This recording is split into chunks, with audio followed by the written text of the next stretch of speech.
What is up, everybody? In this video, I just wanted to talk about why I like Golden Wind so much.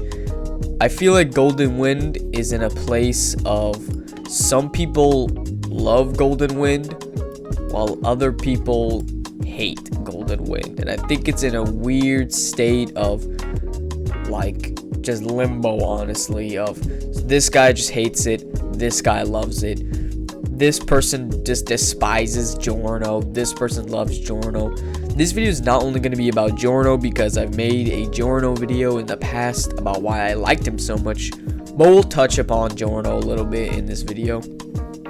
But one thing I love about this part is, I think everyone can agree on, even the people who don't like part 5, is the art style and the way it looks and the way it's drawn and the way it's animated in the show.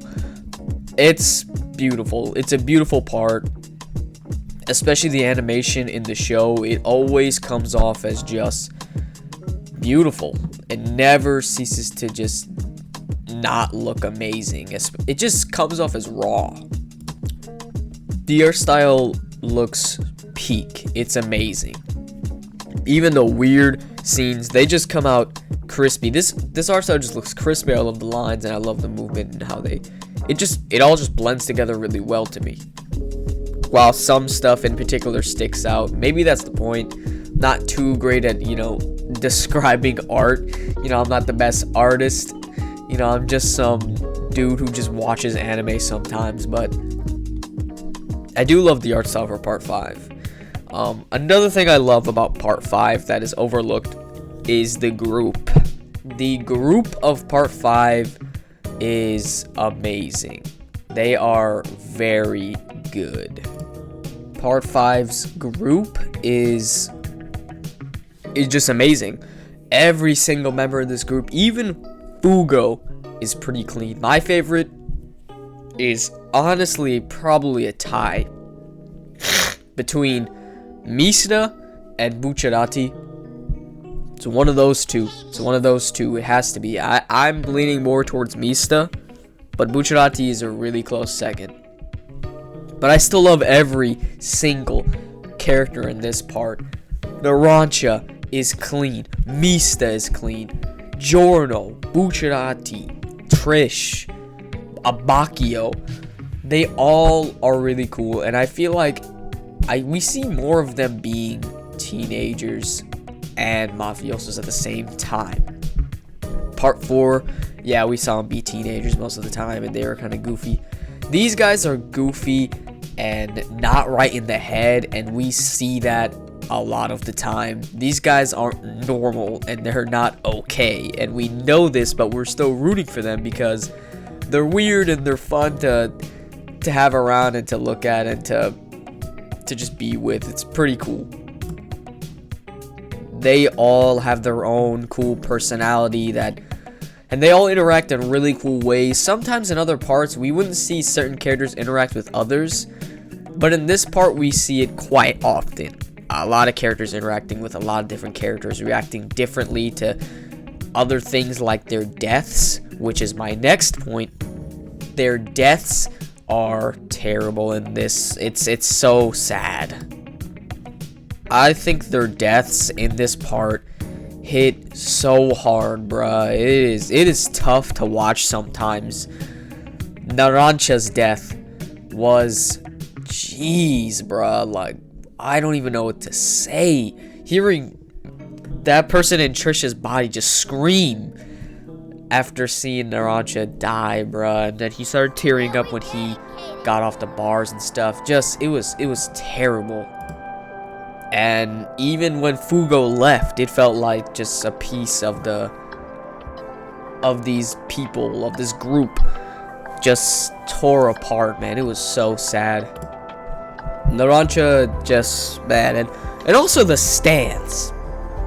The deaths were sad, and the stands were pretty cool. They were all really creative and not just very simple or OD or just something crazy. Like, they were all like very specific, and it was fun seeing these specific stands do crazy things and put up crazy fights against other stands. Not like Kakyoin's stand is pretty specific, but Jotaro's, who just punches louder, or Avdol's, who's just fire, Polnareff, who's just swords. I love those characters and their stands, but I love seeing different stands with very specific powers try to make it out in these fights, like Aerosmith or Mista's sex bullets or sticky fingers.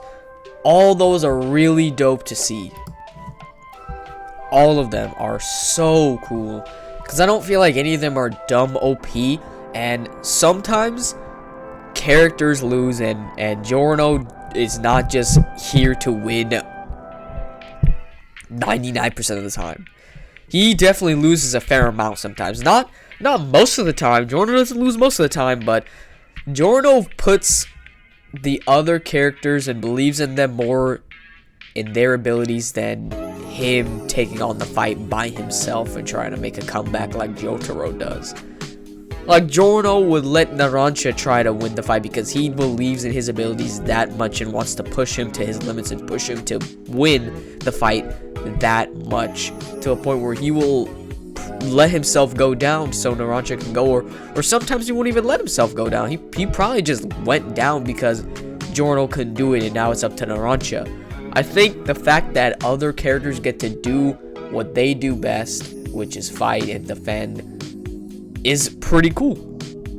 And the outfits they wear, I mean, jeez, bro, they are all drippy and got their own really clean style. It is amazing to see all these characters be goofy, but that's every JoJo part. Every JoJo part that definitely got some crazy drip. But I do love these characters. The death scenes hit hard. The stand fights are cool. The stand fights in these parts are more than just Jotaro comes in, beats the hell out of them. You know, I'm gonna give Stardust Crusader some credit. That's not always what happens, and it was iconic and memorable seeing those fights in Stardust Crusaders, but Golden Wind's fights are definitely overlooked a lot compared to the other JoJos. You know, I think Golden Wind has such clean fights, especially with Bucciarati. And seeing Giorno not be the leader and Bucciarati be the leader is pretty cool. It is pretty cool. That's not really necessarily new for a JoJo part, for the main character not to be the guy who's telling everybody what to do. But it is pretty cool seeing Giorno like kind of sit back a little bit. Towards the end he comes through. Now let's talk about the villain. Oh boy, oh god. We're going to be talking about Diavolo for a little bit, and Doppio. Not just Diavolo or Diavolo, whatever you want to call him. Doppio as well. Part 5's villain, I think I love him. I think he's a pretty cool villain. I know a lot of people don't like him, but I still see a fair amount of people praising this character and how interesting he can be. Because I think he has a good idea, and I think he executed it fairly well. Seeing him jump back and forth over and over again, especially that Risotto fight, was amazing. And his stand, King Crimson, can be a little confusing at first, but after, you know, learning more about it, I definitely picked up on it more, and I enjoyed seeing King Crimson in action more. Same thing with Epitaph. But I really love Doppio's fight with Risotto, especially. Seeing those two go at it and jump back and forth was amazing. And Diavolo, his design is pretty cool. It's okay. I don't hate it. I don't think it's the best JoJo villain design. King Crimson with the fish eyes looks pretty cool, but Diavolo's design could probably be better to me, at least. I do think it's pretty interesting and eye-catching, but just not the best, you know. That's not to say it's bad, though. It's a pretty good design still. The final fight, some people could say, is a bit not anticlimactic, but not great. I personally love it. Tough for Diavolo. I mean, damn, that's actually tough.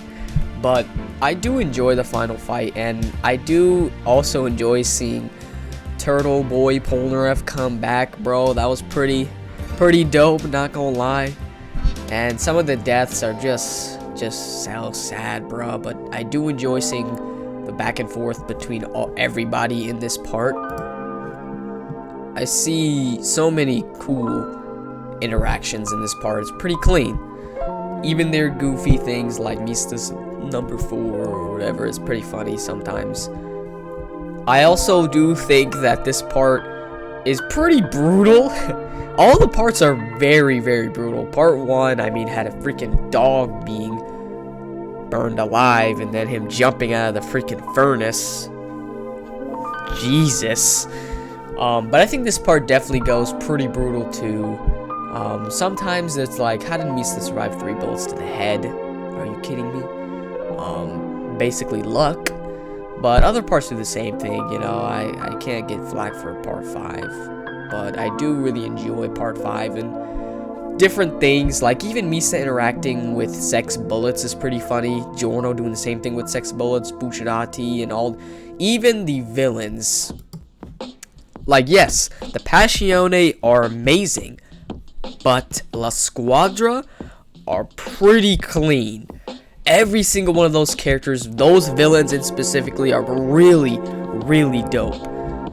I love how they give most of them a backstory too. I don't like how they cut out Risotto's backstory. Like, that was just... Why? Bro, why did you do that?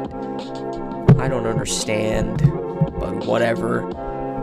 I do love all the members of La Squadra. Some more than others, not gonna lie. I'm not gonna say every single one of them is peak or nothing, but most of them are pretty clean. I'm not gonna sit here and be like they're trash. They're forgettable, like some other villains in different parts. Risotto, clean. Pesci's development, clean. Melone, clean. Formaggio was pretty cool, but he's probably one of my least favorites. Same thing with Melone, maybe. Iluzio, whatever you want to call him. He was alright. His fight was amazing, but he was alright. He was pretty cool. The blue-haired dude, don't know how to pronounce his name. Giad, whatever his name is. Pretty clean. He reminded me so much of Tuco from Breaking Bad. He was pretty clean. Sorbet and Gelato, we obviously didn't meet. And Prosciutto, amazing. All these villains of La Squadra hit so different. They were all clean. And it was funny to think, like, man, imagine if they worked with La Squadra. You know, imagine that. That would have been so cool. It would have been OD, but it would have been clean. But I do love the villains in part 5 a lot more than other parts. But that's because of La Squadra and some other villains. Even the very weird and out there ideas like this stand will hunt you down even after he's dead. That was pretty wild. But I do love part 5 and I think it's heavily underrated, and maybe you don't remember it. I suggest you reread it or rewatch it. It's amazing if you do either one of those. Maybe you have a bad memory and maybe it's just not your taste, but that's alright if it's not your taste, you know. I personally love part 5 and think it's one of the better parts of JoJo, even comparing to now, you know, even comparing with like part 7, part 3, part 4, you know, part 2. All these other parts are really great, but part 5 is definitely up there and can compete with those parts in terms of how great it is. But that's gonna be it for this video, guys. Hope you guys enjoyed this one. Going back to more of my roots, just talking about a singular topic. I don't do that too often where I just talk about what I like, but it was fun to go back to one of these type of videos. But that's gonna be for this one, you guys. See you guys in the next one. Peace. That's all these things, but I gotta live a stream. Devil holding me back with chains.